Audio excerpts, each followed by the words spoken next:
Welcome, everyone, to the third episode of Ranger Things, a monthly podcast focused on the first 100% community-based organization on the WildRP server, the Saints Crossing Ranger Corps. To give a little background on the Rangers, our bread and butter is currently in search and rescues, where a player on the server gets incapacitated, and it's up to us to find them and escort them safely to town. We're also usually expert hunters and have vast knowledge of the entire crossing when it comes to animal hunting grounds, predator dens, herb locations, and more. I'm ArmoredAndy, your host, and I currently play Head Ranger Buzz Buxton on the server. Now, every successful Head Ranger needs support from their Rangers as a whole, and those most dedicated to the core are the Game Wardens and the Senior Rangers. Currently, there are 4 Senior Rangers within our group. That is Peter Rockwell, Justine Leroux, Alfred Walsh, and the one and only Tibbit. And today, it is my pleasure to welcome what most have named, maybe I've just done it, the Bloodhound of the Crossing. If you're hurt somewhere out of the ordinary, and somewhere you'll most likely never be found by any human, any animal, or any entity that is sentient, we send this person in. That's right. It is Yeka221 who plays the beloved Tibbit. Now, you guys can catch Yeka and her many other characters, including Senior Deputy Bolton and Bonnie Jenkins, on her channel at twitch.tv/Yeka221. Yeka, welcome, my darling. Is that my cue? Oh, that's definitely your cue. Yes. Howdy, everybody. Hi. Oh, you sound so good. You sound so good and crisp and everything. Do I? Good. Yeah. I would hope after spending $700 on this microphone and Go XLR, it would sound pretty amazing. Seven hundo. I don't know. That's like amazing. That. Yeka 700. That's going to be your new. No. When you rebrand, Yeka 700. Nope. Hi, Erica. Also, Red Supernova. Thank you for coming in. Thank you for that follow. All right, so. Oh, it's like an Iron Man. It's like an Avengers. I love you 700. That's what it is. All right. I mean, we should just get into. Well, now let's first tell me a little bit about you, Yeka. Like what? Anything. What's your favorite color? Purple. Purple. Okay. When did you get into streaming? I think it was back in 2018. 2018. So just before COVID. What spawned it? What made you want to? It was more of a thing. For those in my Discord will know him. My one of my best friends, Dylan, just recommended and pushed me to try to stream a game called The Isle, which I played quite a lot when I was back in Russia, just because it was one of the few games that worked on my computer. And I started streaming that, and then streaming a few other games like Realm Royale, if anybody remembers that. And then eventually, when I joined a GTRP community, I had a friend in there that pushed me to try to stream that. And I did, and surprisingly, it was a success. And now it has led me to this day. That's awesome. Now, is it true that most games in Russia, you don't play them, they play you? Or... Sure. Yep. You not to play game in Russia. Russia game I play you. Huh? Oh my god. Yes. Yes, of course. Oh, you're such a good sport. All right. How long have you been role playing on WildRP? Oh geez. I think I just passed a little bit my 2-year mark. I believe it was the end of May or the early June of 21 is when I joined and got into WildRP. So, I mean, compared to, I believe our 3-year anniversary just came up with WildRP, so, which is crazy, because I remember when it was still only 1 year old. What an amazing video that they did, too. I know, that was such a, whoever does those videos, mwah, right? Beautiful. So we probably started almost the same time, because I got in end of May. I think I got approved late April, and I started getting in maybe mid-May. It could have been, yeah. It was definitely. I remember the 32 slot server, so that's how long it's been. Alpha, Gamma, or Alpha, Delta, and Gamma. Yeah, Delta and Gamma. Oh my god, that's so long ago. Whenever you're having a special event, it's like, nope, it's happening in Gamma. It's happening in the Gamma server. Okay, I did just confirm the 22nd of June is when I joined, so I'm actually coming up to my 2-year anniversary. Oh, that's so exciting. Yeah, guys, 32 slots. They'd have 3 servers. Yeah. And if there was ever going to be like a special event, like something like the rebuild of Coulter or something, you had to do it on a separate server, or a wedding, or just a party. Always had you do it on a separate server. So it's like playing at 3 a.m. for 24 hours a day. Oh, tell me about it. So it kind of broke it down for me in terms of on servers with that low pop. The goal, you would ride into town, you would find people, and then you would, once you had enough people that you all wanted to play with together, then you'd go out of town to go do something. But towns felt almost like the hubs. You know, you would go into different towns, you'd meet up with people that you knew or that you wanted to know or something, and then you'd go out into the wild and do your own thing. You wouldn't just stick to towns. Nowadays, I mean, with 192 people, yeah, you can stay wherever the hell you want, and you're still going to run into people, which is really great. So, but let's talk about your previous roleplay experience. So where did it start? What did it develop into, and maybe what you're still doing? Ooh, yeah. So I actually began roleplaying a while ago, and I'm not gonna go into the details, but it was more text-based, like forum-based roleplay. So text RP, I guess. Yeah. I don't know how to explain it. I don't know what it's called. No, they're just online forums where you would post as a character, and then it would populate on that, in that thread, and then other people. Oh, I did that. I started that a long time ago, and then I did do a little bit. I thought it was cheesy when I was younger, but I did do a little RP in World of Warcraft. And no, for anyone asking, I was not into that meme server. I don't remember the name of it anymore. I don't remember. Honestly, talk about, I mean, so I would say it's nothing to be embarrassed about. It's, you have a certain level of immersion that you must achieve in most games you play. And that's very admirable. Yeah, I'm not embarrassed about the World of Warcraft RP, but the text RP, it can be cheesy to some people, depending. It's more, it's something that I did as a young teenager. I think most people go on to other ways, such as gaming, and that's what I did. Oh, I mean, I was in AOL chat rooms. I was in Yahoo chat rooms, text-based role-playing. Oh, yeah. That's how, old. But honestly, like, had I not done all of that, I would not be here. Like, I would not have made these transitions into either gaming and then suddenly watching Milton T. Pike 1 and other people on, like, GTA servers, and then suddenly seeing a few of them pop over to a Red Dead server and saying, oh my God, if I was going to roleplay anywhere, that would be the place. Red Dead, like Wild West Cowboys. And then I waited maybe like a year until a couple friends kept telling me, just get in, go in and apply. Go in and apply. The worst that happens is they say no. And then, they let me in. So, and that made me excited to roleplay in Red Dead Redemption 2. But what about you? What makes you excited to roleplay in Red Dead 2? The game is freaking beautiful. The time period is slower, which meant the roleplay felt more immersive. It feels more immersive and more paced, and you can do whatever the hell you want at your own pace. You don't... I don't know. I come from GTA roleplaying to Red Dead roleplaying, and it's such a huge difference between the two, and I just love Red Dead roleplaying a lot more. Don't tell any of my fans of that, but, it's just more fun. Your fans, they're a massive group. Now, are they all called the Cuddle Puddle, or is that what they generate when enough of them are together? What are your followers called? Your fans?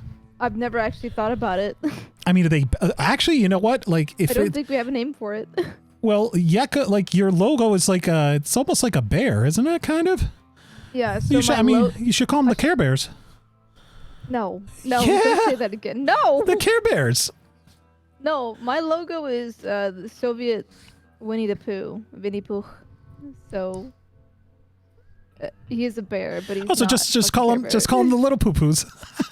I'm gonna come to Seattle and smack you. Satsuki, welcome in. Thank you for the follow. And hey, Nikki, good to see you guys.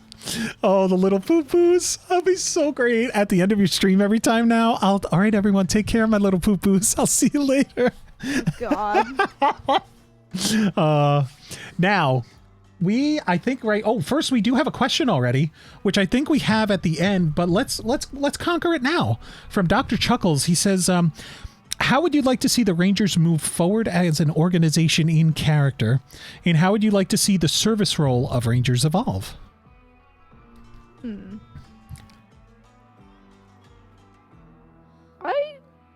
I kind of like where the Rangers are now, apart from there being a ton of people now, which is great.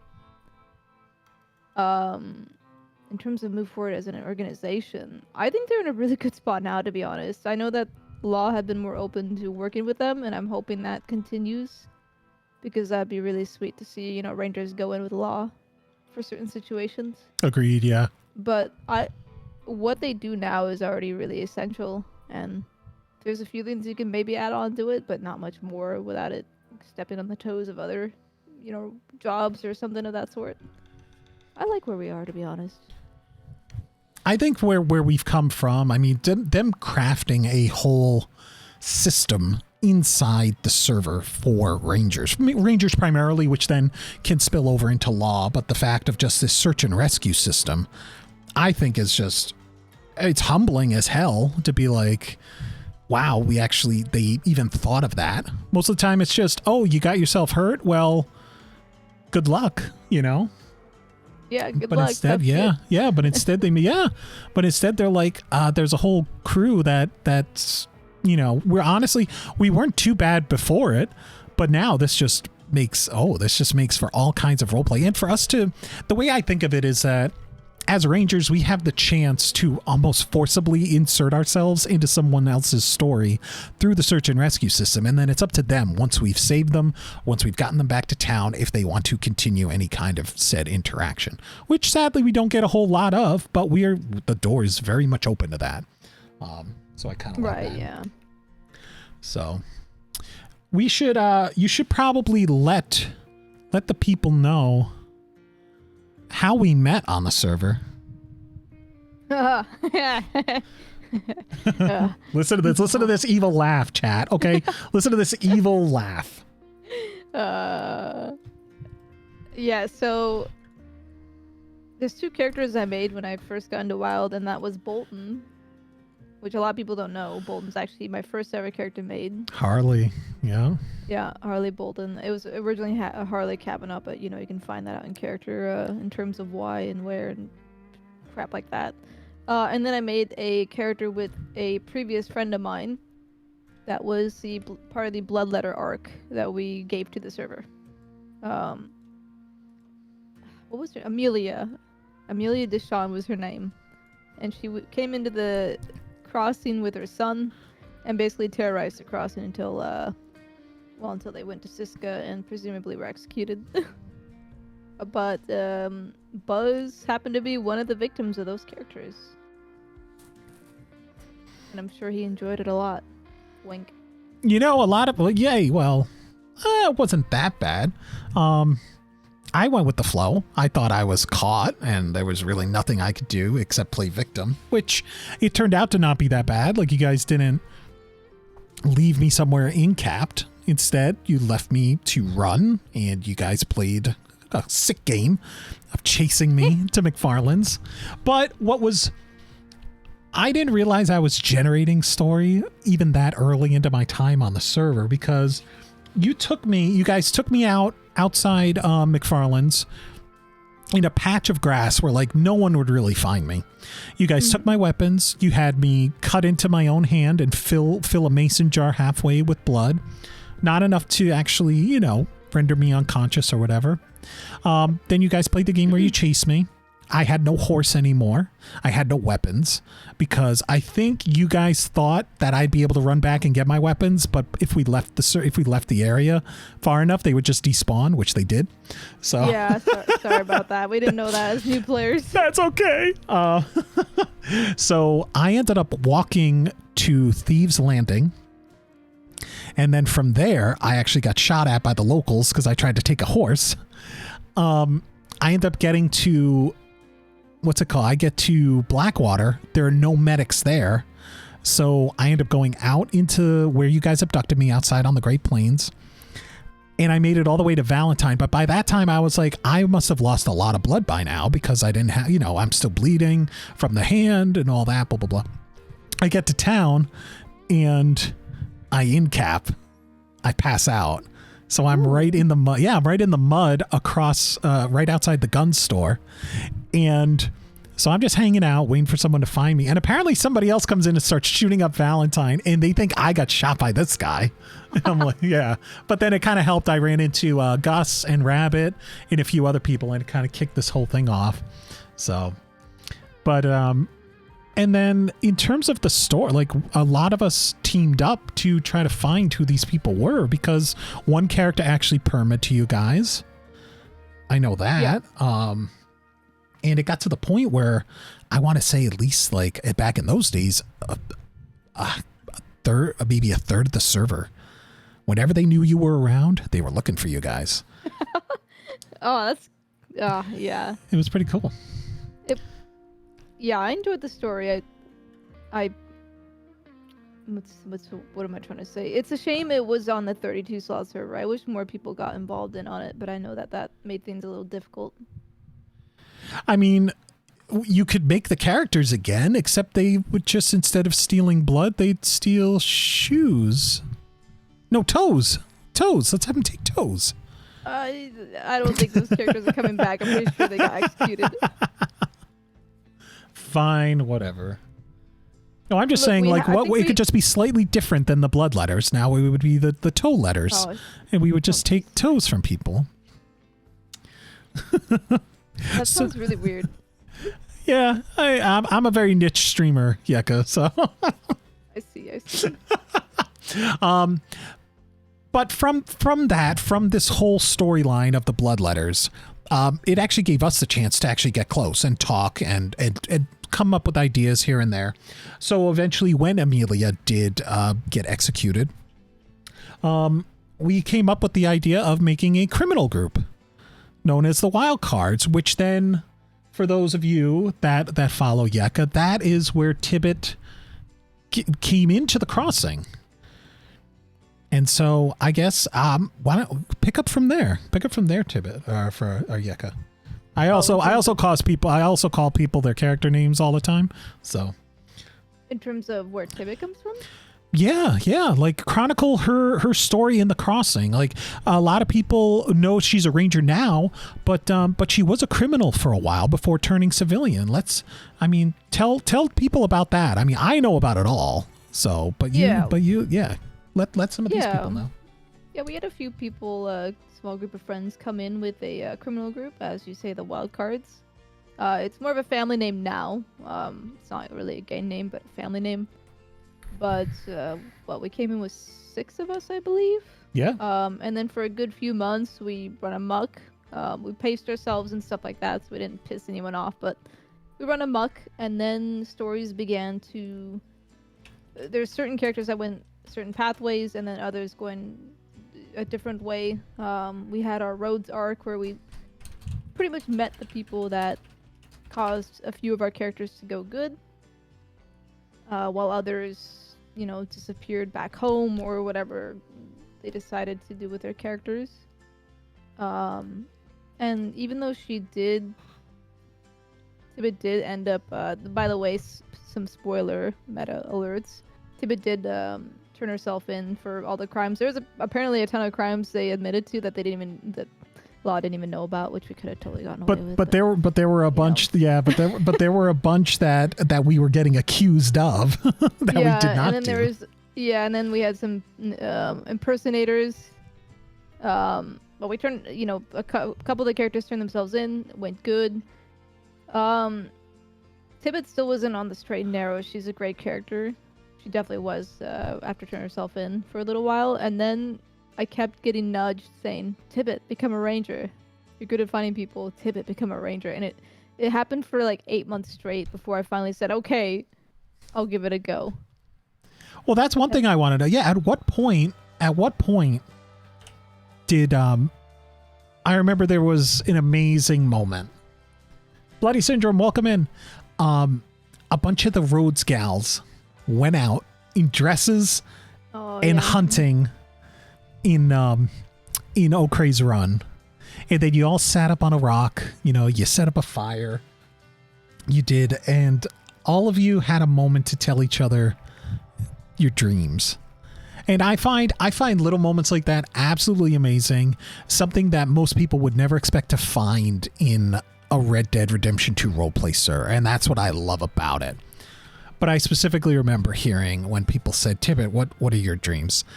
And in your Tibbit voice saying, I want to be a ranger of the world. And it just sounded so beautiful. It just sounded so true to her. And it just completely caught me off guard. And so, I mean, was it outside info? Were people saying, Tibbit, you'd be a great ranger because you're all over the place? And I guess maybe at what point did suddenly that switch flip in Tibbit's brain to say, I could do this. I should do this. Because you always could based on how much you got around the crossing. But at what point did you say, I should?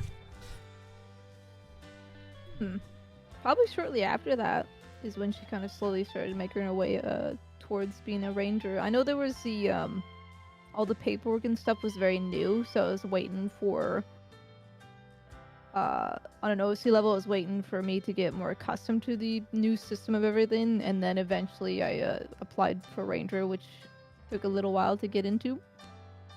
There wasn't any, I don't remember there being any direct moment in time where she's like, you know what, fuck it, let's apply.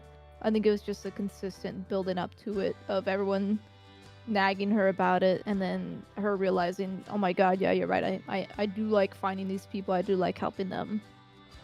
Because she is someone who likes helping folks, no matter, who they are.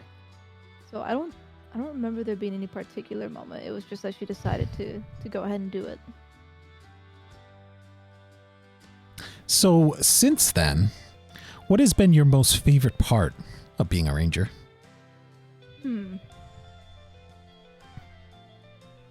That's a very good question.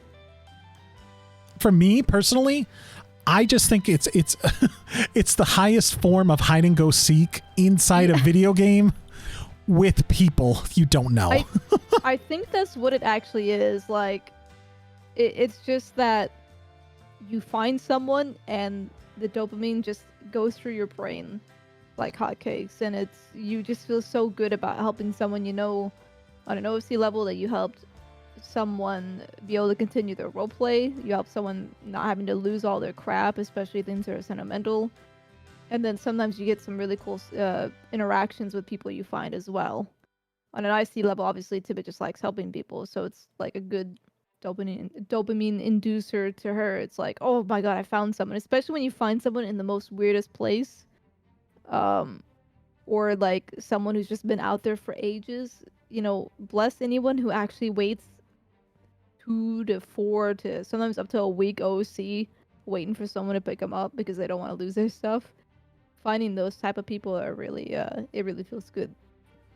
We did get a question in from Erica asking, Tibbit and Bolton are famous for god tier finding people.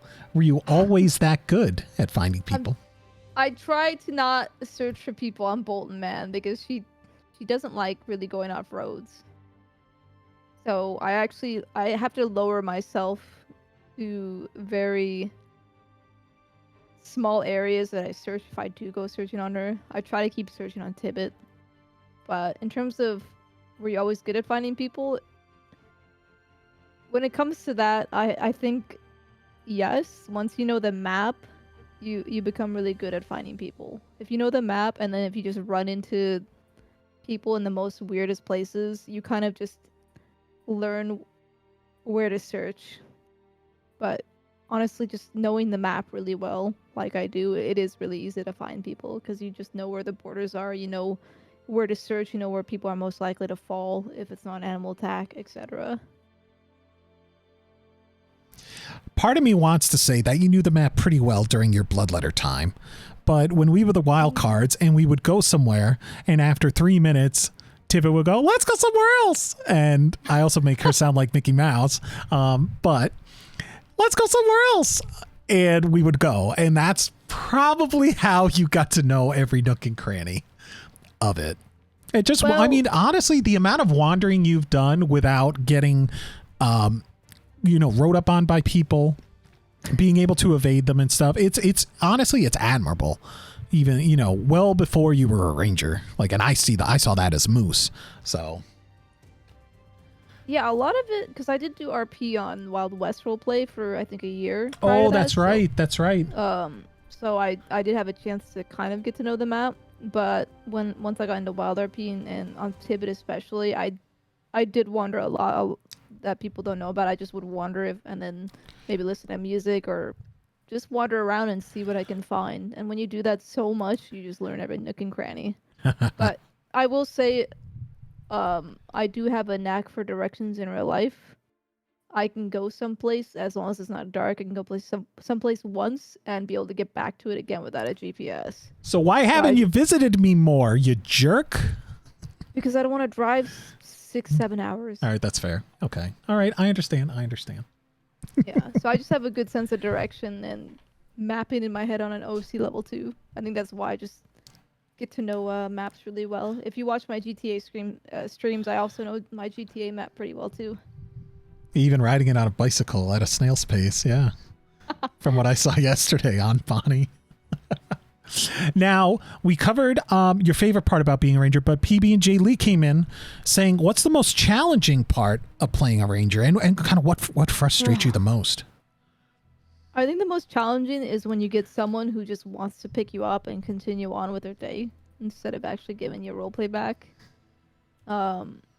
It kind of is upsetting getting people like that, and it's very obvious, and these people are taking the time out of their days to go out and find you and such, and it just sucks that sometimes you're not appreciated for it. I think, honestly, I want to say probably some of the server thinks we might be staff or admin that have we know where they are, we can just pinpoint people easily or whatever and know exactly where they are, but we're here to tell you this is actually all player generated. When we're out looking for someone, we don't get any hints. So yeah, I think that's what frustrates me the most. That really, I think it is. The second thing that frustrates, actually, you know what? I'm sorry, there is something that frustrates me even more, and that is when somebody else finds someone and doesn't telegram the ranger tip line. I can get behind you on that. I can get behind you. Absolutely. Yeah. Yeah, Erica, the days before Big Valley was broken up into sectors, but we still found people. We didn't find them as much, but we still found people, and I still think that was still fantastic. And Andy can attest to this, I still remember when they told us about these more detailed tips. I was complaining to Andy, oh my god, it's gonna be too easy now. Nope. Not in the least. I still remember being like, oh fuck man, it's gonna be boring now, I don't want to look for people, it's just gonna be easy, it's gonna be quick. Still hard. Still tough. Especially now with the frontier being open and all that. And people falling in the frontier but ending up in Spider Gorge. That's the fun one. I keep saying in character that Spider Gorge is the new Big Valley. It's like orange is the new black. Yep, Spider Gorge is now Big Valley. Yeah, because you never know if they're on the ground or if they just fell off somewhere off the frontier. Yep. So Tibbit is well, she has a Russian last name, but do we dip into the granted, you are Russian in real life. So Erica did come up with a question. How annoying are non-Russian players who play Russian characters? You've had to put up with me as Moose for a good long while, but it's not. Whoa, did you hear that giggle? Maybe this is when we get the truth, guys, what she really thinks of me. The only thing that bugs me about Russian characters is, and that is just a lack of research, and I don't blame them either, is that if you're a female, your last name should be basically changing into a feminine last name. So like for Tibbit, or for Moose, his last name is Mostokov. So for, if you're a female, if you're like the daughter or the wife of Moose, then it would be Mostokova, which is where Tibbit's last name comes from. That's really the only thing that sometimes bothers me, but I don't blame people for not knowing that. So But I see it. I've been seeing it a lot. I mean, I knew I could do the accent. I most of the time when I do a character's backstory, like, I try to make it in a place where there didn't have to. It could almost happen anywhere. This character just happened to have. It just happened to happen, you know, in Russia. Compared to, you know, he could have been in Kentucky, but still, you know, it would just be a different accent. So maybe that's where I went wrong with it. I don't know. You? No, you haven't done anything wrong. Oh, okay. No, this is just a general thing. I was answering whosever question that was. Oh, that was Erica's. Yeah, how annoying are non-Russian players? No, there's no one annoying. It's just that one little tidbit of information. Erica says she also puts up with Olya, so... But Olya's fine. Oh, I love people who play Russian characters. We need more. So what, where's your favorite place to fish? I'll be right back. I'm gonna go drive somewhere. I'll see you in 6 hours. Now, you don't necessarily do a whole lot of hunting, but if there was, what would be your favorite? I love hunting the panthers, man. Yeah? It's because they're a challenge. I love challenges. Oh, we've got that question coming up, Erica. So you like the panthers, so then what would be your favorite place? Would it be the swamps? Would it be Roanoke? You can't ask me that question. I love all places of the crossing or of the map. But just to hunt. Oh, like Plainview? Like if you love the Panthers, would you go down Orange Grove? Would you go up to Roanoke? Would you go inside Tall Trees? Would you go McFarland's? McFarland's is so easy, but probably Roanoke if you want to challenge. I wouldn't say it's my favorite place to hunt because I don't really hunt much. But yeah. So what has been your best moment for Tibbit as a ranger? Ooh. That's a really good question. Probably, and you missed out because you didn't go. I think last night was a really good highlight, and actually, oh man, I'm actually sad you missed out last night. I wanted you guys to have that. I know, but like, it was a pivotal moment for Tibbit, actually. Yeah. And I don't want to go into it too much because of meta, but it was basically a moment of realization for something with her, so. Which I'm sure some people will find out, and others may never know. Sorry. Ooh. Can I bring up what happened before that? Yeah. Buzz actually got a hug from Tibbit. Can you guys believe that? That's the meta. That's all the meta you should care about. That has never happened. And suddenly, yeah.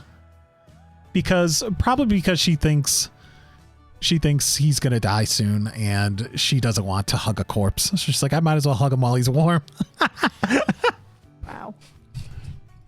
Holy crap, did Jack Kettleman die or something? We won't get into that whole thing. So, you go. Nothing. I'm just going to mention something about a pocket watch from someone else that, still have it. Oh. So, you had your best moment last night, which is so awesome because you've been playing Tibbit since, when did we roll him out? October of last year?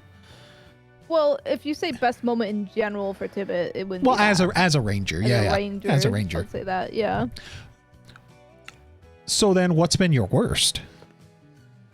What do you mean, my worst? Your worst moment for Tibbit as a ranger, as in like bad for her? Yeah. What has been her worst moment as a ranger?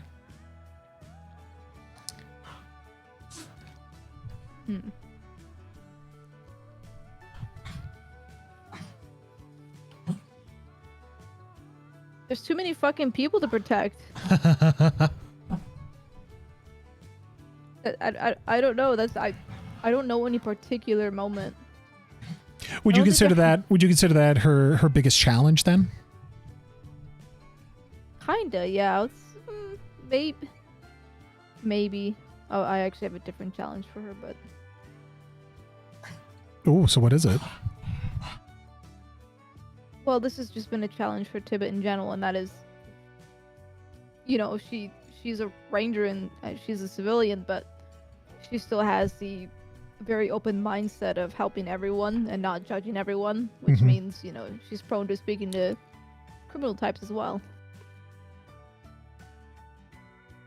I mean, that's something we've still tried to drill into the Rangers as a whole. Just, we help everyone. Sure, there are some medics personally that will not operate on certain people based on what they've done to them in the past or what they've done to their friends.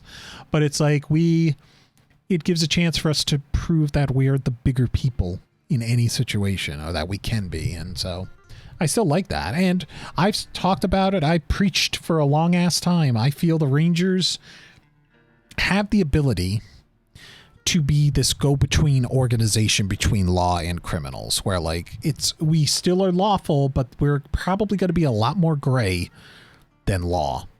And that comes with having acquaintances on both sides of the law, where a lot of gangs don't mess with us. We do get some gangs that still are like, oh, these guys are easy pickings. They're out in the wild on their own sometimes, maybe 2 or 3 of them, going at a snail's pace to try to find someone. So of course, yeah, we're very easy to get robbed. It's a good chance for people to find us out there.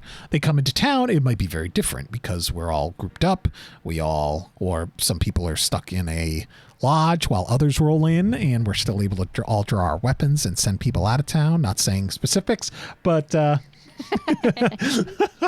but I still like the fact that Rangers could still communicate with criminals without judgment from other organizations. To be like, Buzz has gone into Van Horn and talked to Wallaby Kid and said, "You understand why we're here. We come in here. We're here to do a job. We're not here to bring law. We're not here to snoop on you to see what you're doing. We heard somebody's hurt, and it's our job to come in, make sure they're safe, and if they're not, get them out and get them somewhere safe." And they respect it. That's the thing. There's a mutual respect, which I like. Doesn't necessarily mean we have to be friends, but we both understand, or at least both groups understand why they're there and what they're doing. So I enjoy that aspect of it. I like that we don't hold grudges. I mean, we might a little bit until the person dies, then we feel okay. It's all right. Jerry. Rip Jerry. Except for those times the Rangers try to stall certain crims so that Buzz can get the law. True. So what has been, I guess, in terms of wild roleplay, what has been your biggest challenge as a role player? Ooh, I like that question. For me, it was just when it came between my GTA and Wild West RP etiquette. The biggest challenge was just learning better RP etiquette in general, because it's something that I've definitely learned in Wild. Not just better, but more, I'm not gonna say better because that just means we're kind of talking smack about these other communities, but learn to be more giving RPers. Because I know GTA roleplay is so much different, and my community is so much different. So it took a little while for me to be more open to realizing, I can take some losses without having to worry or stuff like that. I agree. I mean, if you think about it too, there's just this base mentality when we as a person, like as people are playing video games. There's this achievement mentality. There's this winning mentality, because every video game is based on winning. There might be 1 or 2 outliers, but it's about winning. And so it's sometimes ingrained in us, and being able to shed kind of that skin to say, I don't need to take this win. Like, what can I do to either generate roleplay for other people or take this loss in hopes that the other players realize it, and it gives the potential to build into something even bigger. And that's what I love. That's what I totally love about it. But that's something that even I still am constantly trying to learn. as I go forward. It's like, I was talking with a couple people about this, where part of me always felt like, as once you move into like a senior position in one of the roles on the server, whether it's law, whether it's rangers, whether it's medics, there's almost this kind of responsibility now where it's like, now you have the chance to help generate more story. You did as, whatever level you were at, or as just a basic role player, but now you have even more of a chance to generate all this role play for others and help people have more moments that they didn't know possible. That kind of thing. So like the second Buzz made Senior Ranger and he did his Ranger run. It was like, it was something that brought in a whole bunch of people, Rangers, let alone civilians and medics and stuff. And it turned into something huge, and it was great. So yeah, no, I kind of love that. You actually just reminded me about something, so I want to change my answer to this. And that is learning to overcome my competitiveness when it comes to shooting in Wild. I can't wait to play PUBG and you. I cannot wait to play PUBG with you. Yeah, so I'm an FPS player. I'm not like a hardcore rage or anything like that, but I do get competitive. Especially when I was younger, I was super competitive, but I've taken a step back on that. But I still am when I get into that mode of shoot. And that's one thing I had to overcome being on law, and I think I've actually done a really good job on, is taking that step back and being like, okay, we don't need to win here. We don't need to shoot to kill. We don't need to, feel like we're at the top of the world against any group that you're against. So that was definitely something that was a little hard to overcome for me, because once I start getting into a shootout, I do get into that suddenly very well focused phase of, oh my god, there's that movement there. Every little movement becomes, you just want to instantly turn to it. Yeah. And it took a little while for me to kind of back out of it. Occasionally I'll catch myself doing it, but you are right, when you become a senior, you're there to also not only help other people grow stronger, ideally, but Sealy too. You help pace things. Yeah. And you make sure that people are not going to make others RP unfun. Well, and you just hit the nail on the head in terms of, if your character, or if the success of your character is based on your success in a gunfight, you are playing this game wrong. You are with this community. You were at the wrong community. It should be about, if your character, like say you're a criminal and you lose that shootout, it should be about making bonds in Sisika, or when you're in a cell with someone else, so that next time maybe it's different. If you're law and you take the loss, it may bring you guys closer together, so you're a closer knit group. You know each other better, so when you're in the next fight, you can communicate faster, and you can you can potentially be triumphant the next time. Things like that. It's like, if people look at it just win or loss, it's like no. You got to think about it in terms of how it affects everyone, and how people can come together post fight. The fights should barely mean anything in terms of your actual character, at least in my book. It's about the moments you spend before with people and after with people that help shape the character for bigger or for better or for worse. So, well, I guess we've talked about this a little bit, but I guess, the question is, has there been an experience that reshaped your character? And I would probably assume, I want to jump in and say, I assume for Tibbit, it was Pronghorn Ranch. Yeah, I think the Pronghorn Massacre was definitely also a defining moment for her. Because they were still kind of, I don't remember, were they still criminals with the Pronghorn Massacre? I don't remember if they gave themselves up to law or not before that. Oh, no. They were, McGregor was still on us for a long time as we were slowly being assimilated into the Rhodes Gang. So Pronghorn was January of last year. It was February, I believe. Oh, February, yeah. And, because it was February 13th, because on Valentine's Day was the Bush incident, which we won't get into. Kettleman popping out a Bush incident. Yeah, so which set off a whole, yeah.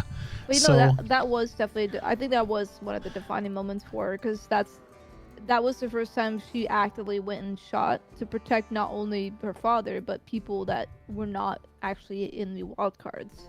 Absolutely. Yeah. For me and from Moose's perspective, it was he had never felt any kind of friendship or dare I say like love or kinship outside of the family he made in Chicago with Tibbit. And to suddenly see these people like, get inside, let's look at this knife that you have in your shoulder, not in your eye, despite what people, despite what the game showed us. But I would say that was a very big moment for at least for both of us, because we had never felt any kind of affection or care. We never let ourselves, I guess, be open to it either when we were a gang in the server or prior in our backstory. And so to suddenly feel that, it was like, whoa, why did they care for us? And then we started spending more time with them, and then before you know it opened up. Yeah. That talk about timing too for the Pronghorn Massacre. Like everything had to work out perfectly for us to actually be there, which I think was so amazing. So, as Tibbit, has there been a particular story arc that you've enjoyed the most so far? Not to pick favorites, but what will pop into your head quickest? Well, I still have to think about it. No, you're good. You're good. The thing is, she's almost a 2-year-old character, so there's a lot of arcs. I would honestly say probably the Rhodes arc. Just the entirety of the Rhodes arc was my favorite, because I never expected. Tibbit was literally a character I barely even took time in making her in the character creation. I just made her look the way she was, all scrappy, because I had no intentions of her ever going the way she did. Yeah, she was supposed to be a very obnoxious and rude little shit. Well, you got that right. Yeah, no, that's quite literally what her character was about. I had no idea she was going to turn out the way she is now. But, that was, even when, like, you purposely played her as, like, annoying, people still latched onto her. I know, and which I don't know amazing. Why. Yeah. I made the voice, her voice originally comes from, because Tibbit, the original character, is a fucking kobold. So I came up with that voice because it's a kobold voice. And I said, you know what? We're going to move it into WildRP. She's just going to be annoying. That's what her intention is to be annoying. And somehow almost everybody likes her. I don't understand it. I don't know. Maybe, they just, I think the way that you played her as so youthful, like she just turned 18, right? Or 19. And she came in and you were just full of energy and moxie, like you had this kind of spunk about you. And it just, to me, I can see a lot of people it felt magnetic. People were just like, who's this little spitfire? Like I want to know more about her. And I think that's what made her so attractive, so. That's what I kind of know. Yeah. Like, and that's why I could see, but most of the time Moose never got to see this because Tibbit I want to go ride alone. And so that's when you'd go out and meet all these people, which is great. I love it. I wish I had done that as Moose, but most of the time Moose would walk into a saloon and just the way he talks, people just like, yeah, okay, I'll see you later. And it's like, okay, fine. Yeah. Well, don't forget Tibbit she did just turn 18. Yeah. And she wanted to explore more of her world. This is the first time she was out of Chicago, so. Exactly. No, it worked out so perfectly. Now, Erica did ask a question earlier, and I'm going to build on a little bit. What is your most hated place in the crossing? And I'm going to throw in for search and rescue. For search and rescue, fucking New Hanover. Really? Oh, okay. Yeah, and it's not. I know it's a weird answer because New Hanover, most places you can see so far, far forward that you should be able to find someone quickly. But the problem is with New Hanover in general, and this includes the Heartlands, is that the only thing that can down you usually is either a horse collision or gravity. And in the Heartlands / New Hanover, it's all gravity, so it's just really obnoxious. No, that's fair. There are plenty of hills and plenty of places to all get hurt, and either your horse runs away or your horse is hidden in the bushes too or something. So. Yeah, like the most open area I just hate. And add in the baits that they added in, people got downed in the middle of nowhere because of the bait. Yep. So then what's your favorite place to search on a search and rescue? I don't have a favorite. I like searching every places that I don't constantly have to search, or that I don't get to constantly search. I love Roanoke because it's a challenge. I love going out in the desert. Just anywhere that is not like a search every day. When it's something like the Western Grizzlies or Eastern Grizzlies, I enjoy that. What about Cholla Springs? That's rare. Yeah, I like Cholla Springs. I like everywhere. I have no place that I'm 100% against. So. All right, we're getting to a big question right now, guys. Yeka, who would be your ultimate 6-person WildRP search and rescue party, alive or dead? These could be anyone, any character that's been on the server, alive or dead. Can I just clone Tibbit? You could clone. You can go to the laboratory in Roanoke and clone her once. So you could have 2 Tibbits, and now you need 4 other people. The thing is, Tibbit and me does not like doing searches with that many people. So does it have to be 5 other people if I had to choose? Yeah, I mean, what if they're mute? What if they can't talk? Okay. So, but who? Right, but if just I had to choose 5 other people. Part of me's thinking like a dungeon raid. Like, who would be your crew? You know, like who would you bring for witty? Like, would you bring Dolphy because you wouldn't have to worry about food because he would have all the food? Would you bring, who's one of the best shots in the crossing? That kind of. Would you bring them to handle the animals? That kind of like the dynamics. Okay, let me think about this because there's a lot of characters she's ran into. Tibbit plus 5 invisible rangers. Oh, PB, that's so good. Oh, PB and J, that's so good. Tibbit 2, Bolton 2. Any 5 other people, alive or dead. Or two Tibbits, 2 Boltons, and 2 Firebirds. Oh my god. This is a hard question, to be honest. Yeah, well, I mean, dig back. Like, who do you love role playing with, or who have you had some great scenes with that would entertain each other as they're all out there? I mean, like bringing Jack Kettleman along with Gavin Summers, just to, having Jack, having Gavin lead with Jack in the back, just to hear them yelling at each other the whole time. So I think I've got a few. All right, so it'd be Tibbit, Peter Gray, ooh, Jack Kettleman, 100%. We gotta add him in just because we can put it in his face that we still beat him. I would love to see what was this character's name? Clyde Davis. No, I don't know. Oh my god, that would be funny, but no.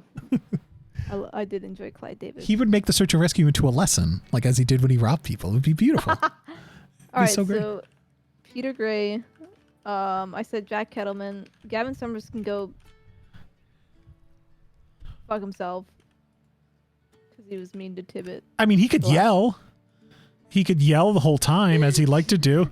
I'm just gonna say this. Whenever Where are you in the rocks? Whenever, oh my god, that was so good. Whenever Johnny yells on any character, it is the best fucking thing ever. I'm just gonna say that. I just love it. I would love to see Rabbit in this mix. Okay. Rabbit was a ranger for a little bit. I'm gonna put Buzz because of his fucking shit and shenanigans. 1, 2, 3, 4, 5, and then I need a wild card in here.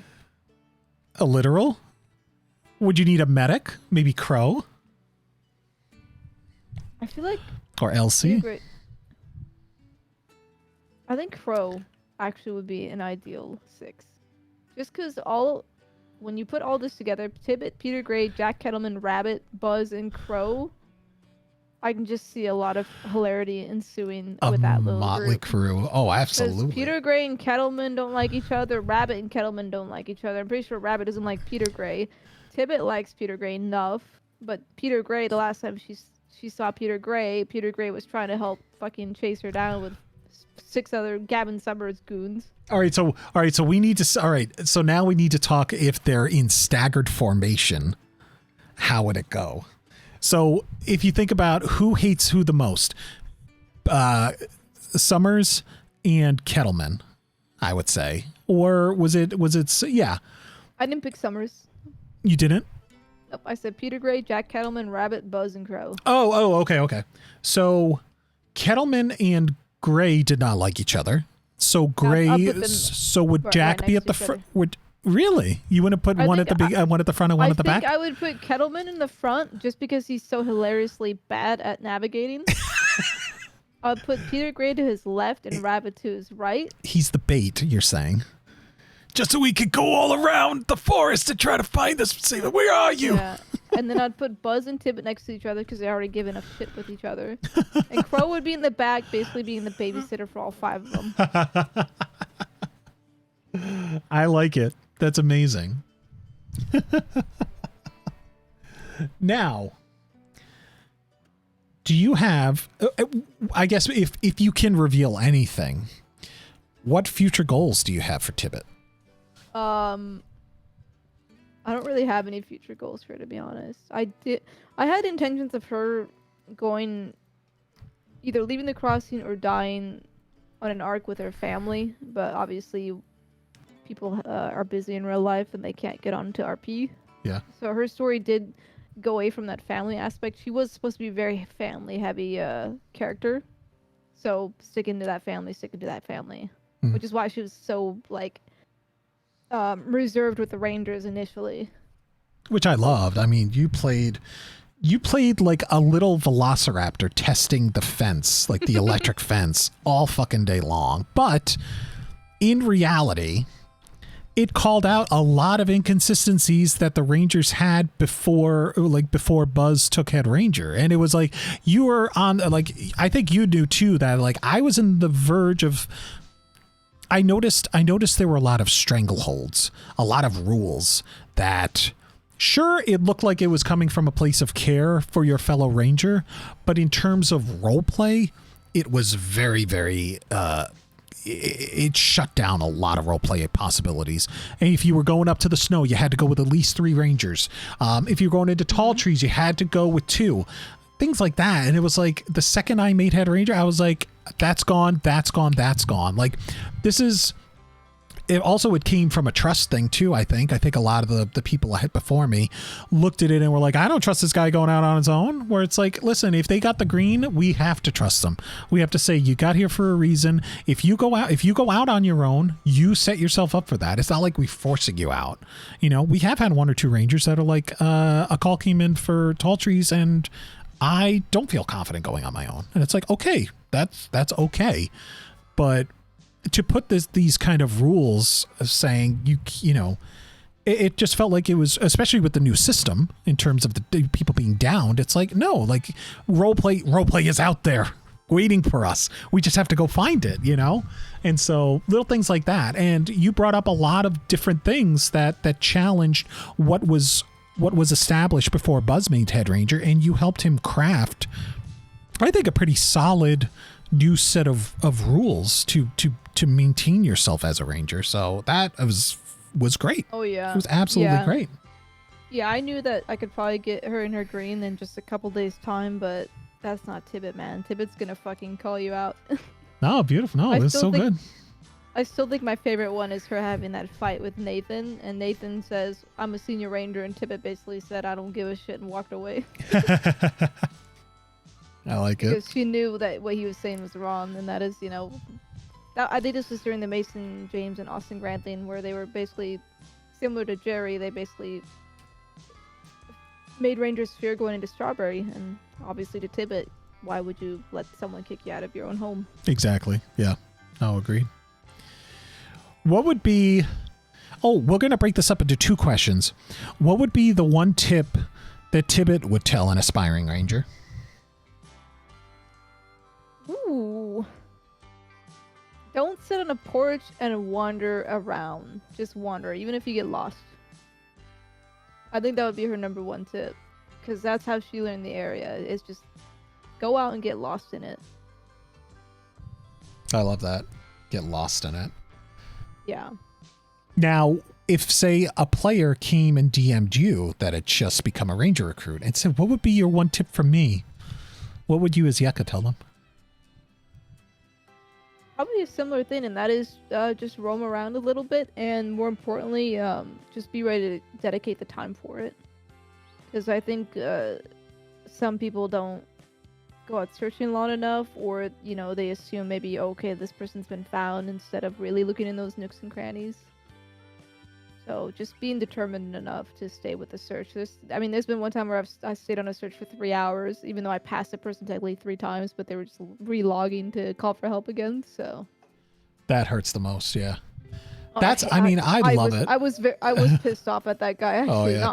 I didn't show it to him, but like when I found out where he was, I'm like, bro, I passed this area like 3 times. It's so great because it gives us a chance to actually roleplay the exhaustion of it, because we are out. Most characters, they are in a relatively populated place, and when they leave, they just go to another populated place. Where Rangers, we are out there for a long time sometimes to be able to actually roleplay that exhaustion, that feeling of we've been out. But it also forms bonds. It could be 1 or 2 search and rescues. If you're out there with the same people, by the end of it, you guys are a bit closer, even though you may just be communicating the basics. You just feel like you've been through this together. And then you find the person and you get them to town, and you can look to the other and say, Not bad. Not bad. We did pretty good today. That kind of thing. I did have an original. We had kind of answered the final question a little bit earlier, but Erica came up with a really good one that I think we can close out on. Okay. When it comes time for Tibbit to hang up the poncho, what do you hope Tibbit's legacy with the Ranger Corps will be? Ooh. I don't think I have an answer to that question, because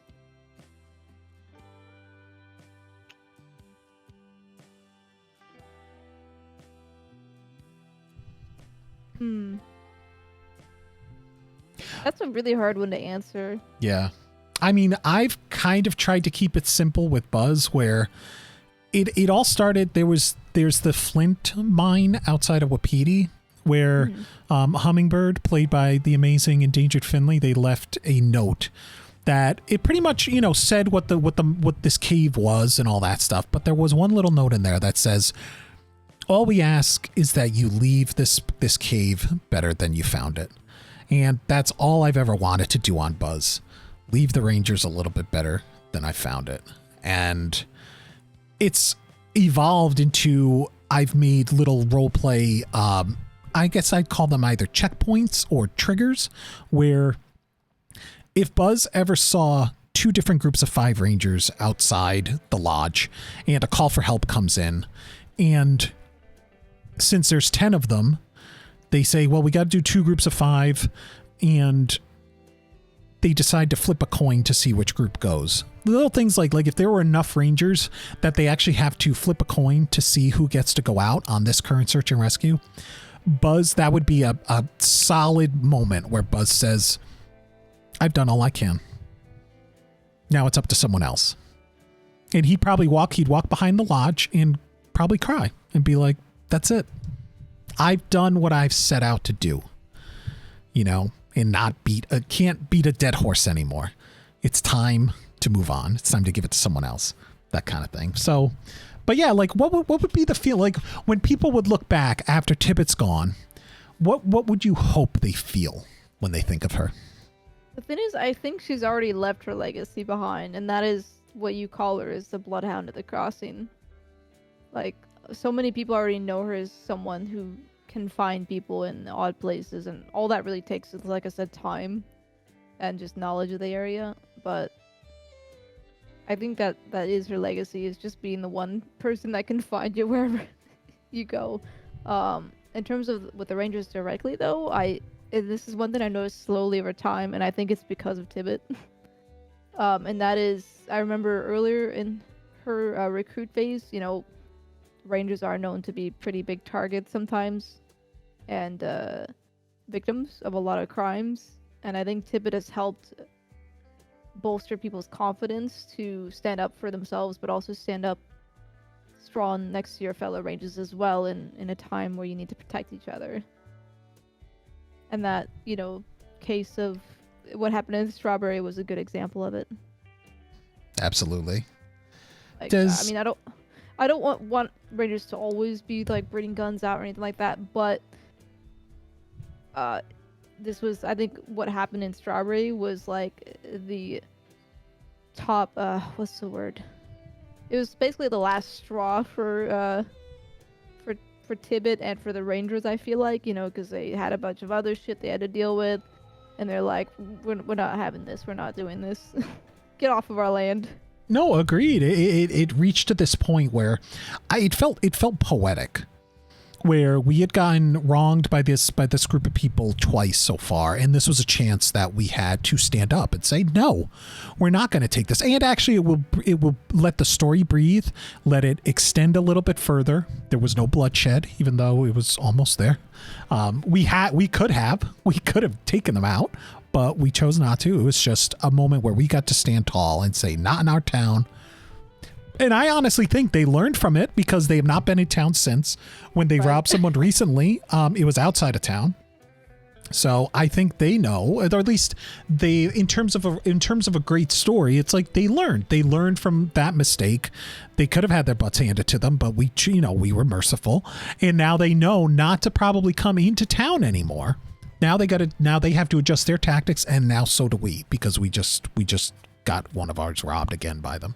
So no, it's really, really awesome. Little Jimmy, thank you. Has Tibbit picked a word? Does she subscribe to that stuff? She I don't think she'll ever pick a word of inspire, to be honest. What about one word? What about one word she wants to leave, like that she gets to put in? She has picked that word finally, and what is it? Intrepidus. Who? Intrepidus. It is an Latin word. Sorry, that basically means like fearless. Ah, because I was gonna say I was gonna say discovery, because it would really fall in line with what you just said about about people when they think back. If Tibbit's long gone, how many people would still be around to say, where would Tibbit look? Yeah. No, because I mean, honestly, I think you're really close, if not already achieved that, where people could be out on a search and rescue and they still haven't found the person, and they'd say, where would Tibbit look? And not in like a competitive way or anything, like in an inspirational way. It's a means of how I could give up right now. I could go back to one of our outposts and check the paperwork or give up on it. But where would Tibbit look? It would be a source of inspiration as well as a chance for discovery. Where can I go that she's gone, that maybe this person could be, that she would have found by now, Yeah, but when you think about that, when it comes to discovery, you do need to be pretty fucking fearless as well. Absolutely, yeah. You need to be not afraid, and fair. I knew that there were some rangers I don't know about our current rangers, but I knew there were some past rangers who were like afraid to go to certain areas of the map, for instance, because they're afraid they, I can't handle a cougar, they're just too quick or whatever. And I think being fearless and learning to stand up for oneself and being able to, and discovery, it all works out pretty well for her. So this has been fantastic. I've learned. I mean, first off, I love talking with you anytime. But this has just been such a great chance to geek out over Tibbit and the amazing character that you've created for us, for Ranger, for anyone on the server, because you run into a lot of people, and I'm sure they all feel the same. Except when maybe we rob people. Maybe those people didn't like it too much. They didn't like running into Tibbit. But those days are gone. Yeah, we didn't rob that much off people, to be honest. So, are you open to a potential Buzz Tibbit criminal arc? If something happened where Buzz got kicked out of the Rangers. That's really out of the blue. It would depend on what would happen with Tibbit, to be honest. But okay, Tibbit is. I mean, she was a past criminal. I don't know if she'd be prone to going back to criminality, but maybe criminality in the sense of justified criminal stuff. All right, so maybe. all right. Here we go. So based on what Tibbit now knows, I'm trying to be slightly metagardish, guys, right now. Based on what Tibbit knows of Buzz's current health situation, if the only way to keep him alive would be a $20,000 operation, and he needed to get the money, would Tibbit help him through criminal means? Here we go. Probably not, because she already knows. Probably not, because she already knows where to get money quickly. It's a lot of work, but it's really quick money regardless. So. Darn it. Yeah, I don't think she'd steal from, like, if she was to go back to thievery, she definitely wouldn't steal from people directly. It'd be more of like banks or wagons. Was the wild card specialty was wagons and movie theaters. That was a really great movie, by the way. What, we stole the chemicals? No, from the movie theater? The film chemicals and 3 movie reels, and then sold them at the Saint Denis theater. Oh, that's so fantastic. Yaka, thank you so much. Do you have any questions? Does chat, do you have any questions before we wrap up?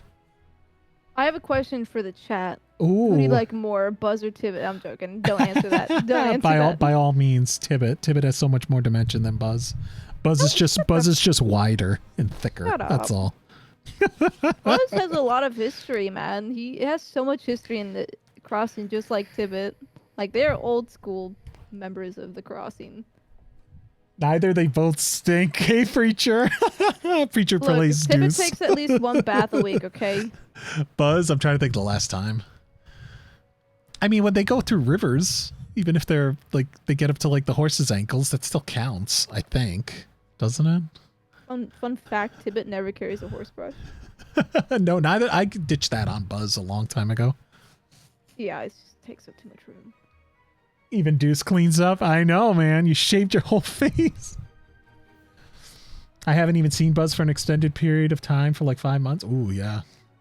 Oh, I actually have a question for you. Ooh. Say, you were to eventually complete Buzz's story, would you ever make a future Ranger character? I think so. I would need a lot of time in between. Honestly, I think when Buzz does finally go, and either this is he permas or he leaves the crossing or something, I know, at least from my acting days and knowing a lot of actor friends in the Seattle area, there is at least a time where you need to shed the character. Sure, we're only doing voice acting and stuff, but there are times we get really into it. There are times where I'm just thinking as Buzz. I'm not thinking as Andy. I'm not going, what would Buzz do? It's like, no, I am Buzz. And there's almost a mourning period. There's a great, like, you're saying goodbye to a friend. Like, I've had this guy in my head for 2.5 years. Well, no, about 2-ish now. And it's like, there will come a time where I need to mourn him and say goodbye to him. And that could be very stressful. That could be a time where I need to step away from the server to process it, to let it go. Some people could just jump into another character and be like, yeah, I'm fine, but for me, I think I would need a little bit of time to reflect. And then I'd want there to be a decent amount of time so that it would make this new character that dives into the Rangers, make it worthwhile. It wouldn't just be like, oh, this guy knows everything already because he used to be a Ranger on another character. I'd want to give that character the chance to discover it all on their own, and go from there. Or be, like Buzz, I look back now and Buzz kind of played things pretty okay. I would love to be, almost a Tibbit 2.0 that comes in and just tests everything, questions everyone. Why do you do this? Why you do that?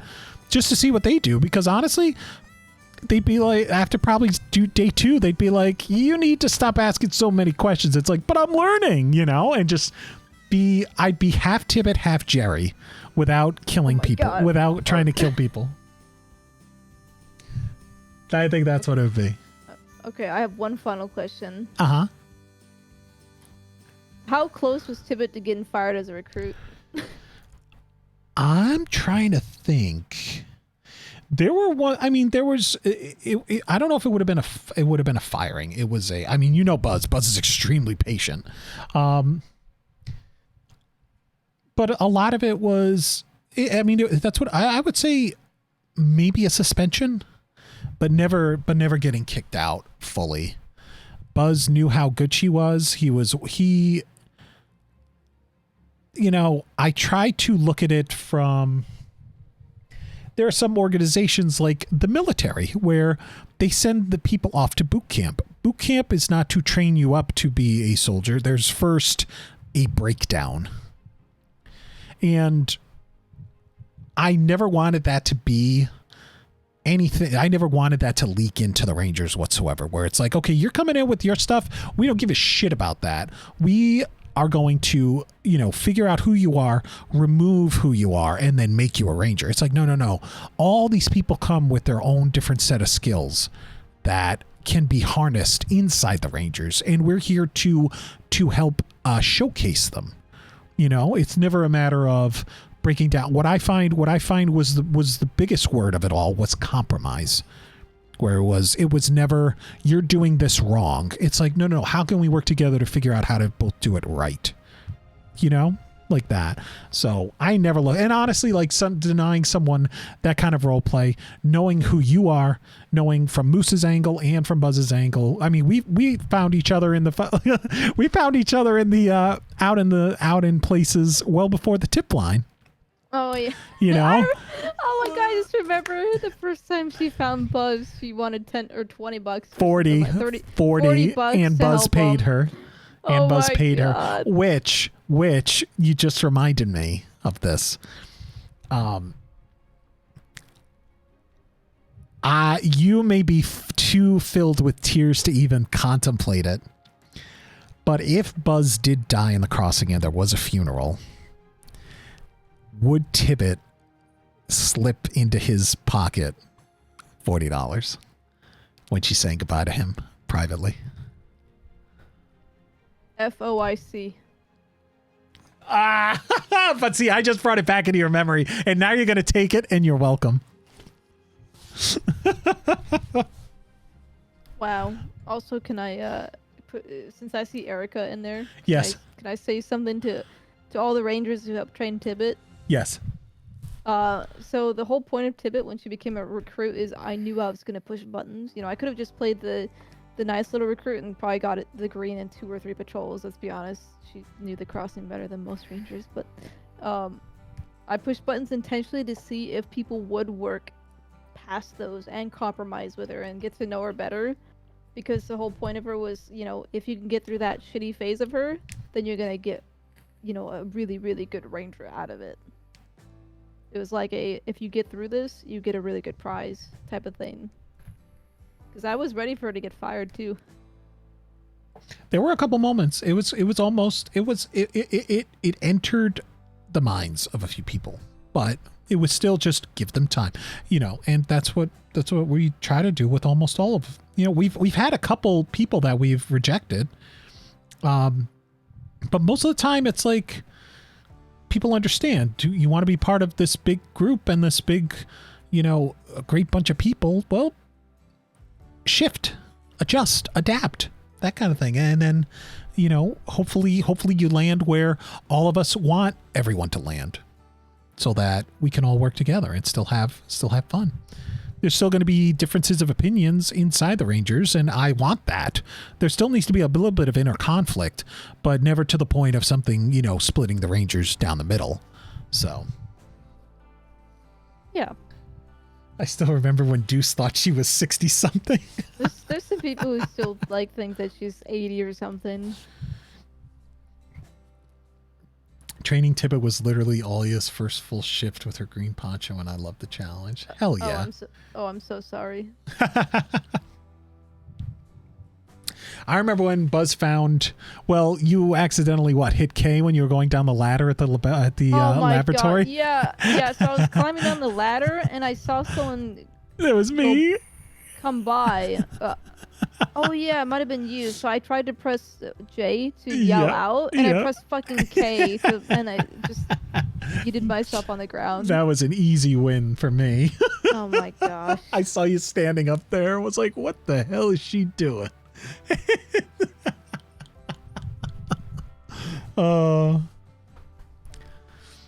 Ooh, Tibbit and Bo were Maddie's first recruits to take on a patrol, and it was a very fun challenge. Hell yeah. Doesn't say anything. Uh-oh. Why not, Bloody? Speak up. We are all friends here. We are all friends. Who's Bloody, Sin? They must be. Are they in the server? They must be. I'm trying to remember. I don't know if we've ever talked before, though. Oh, it's Jack Stills. Jack. Oh, hey, baby. I heard you got found. Last night. Well, Jack got found. Thank goodness. I wish I could have stayed for that, man. It was getting to 1 a.m. and I'd work today. So I heard a crazy ass story about what happened with that. We can jump on that for just a hot second before we get out. Buzz had heard that Jack came back from Mexico in a coma, woke up in Blackwater, removed the IV. That's why there was an IV bag on the ground. And then there were footsteps that went north. Apparently between Blackwater and Strawberry, he got picked up by Zip Quill's gang and robbed. Then he was dropped off in Strawberry. They offered to get him a wagon or whatever, and he denied it. From Strawberry, he then left behind the path behind the medical building up towards Owangila, which then from there, Buzz started going out that way. I ended up getting out to the river, and I found a detail of bandages that were less than an hour old. It was on the 0 hour of bandages. They were on the river's edge, and I'm like, oh shit, this might be Jack. So he's still, but he's other people were saying he kept talking about having to go north, and there were other people that kept saying all he was saying was burning, which is like, if you're burning, you're going to want to go to water or you're going to want to go to snow. And so he got to the river there, and I'm like, okay, either he's working his way down the river back to Blackwater, or he's working his way upriver to go the long way around to get to the snow. And so I looked up and down. I actually found Anya and tall trees, and we kept looking. Could not find any other details. Are you telling me to shush? Oh, wait, no. That was to Erica. By Mao Shan, mine.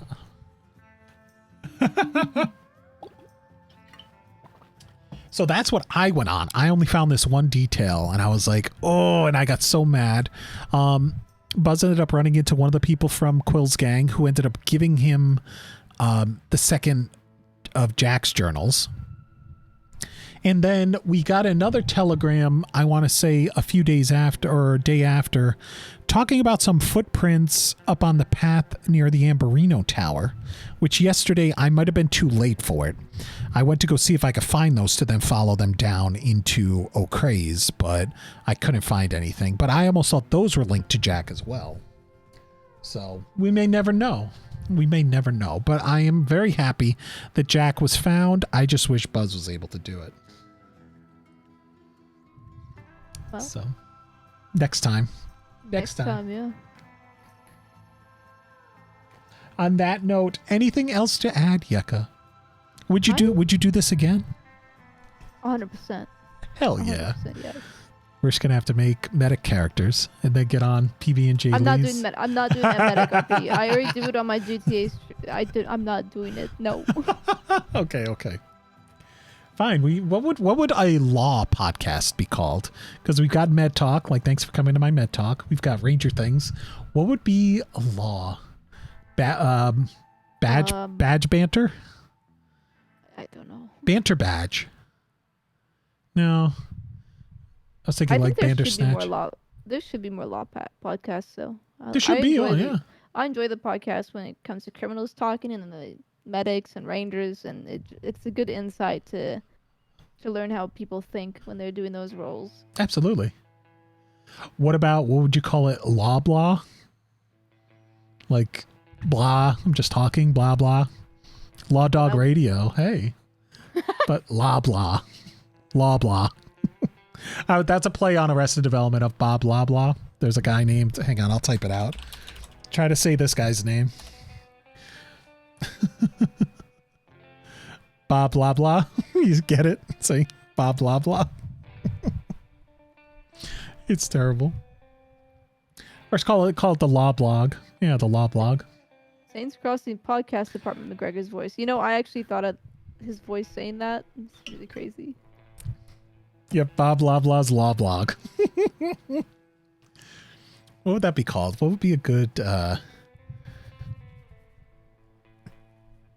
we'll have to think about it some other time. But Yeka, I thank you so much. It's always a pleasure sharing scenes, being able to DM you whenever. I really cherish our friendship. I'm so glad during the whole Bloodletter thing that we actually got to start having a conversation and become friendly. It's been an absolute treat. And thank you for partaking in this. Thank you for wanting to find me for scenes. I feel extremely lucky about it.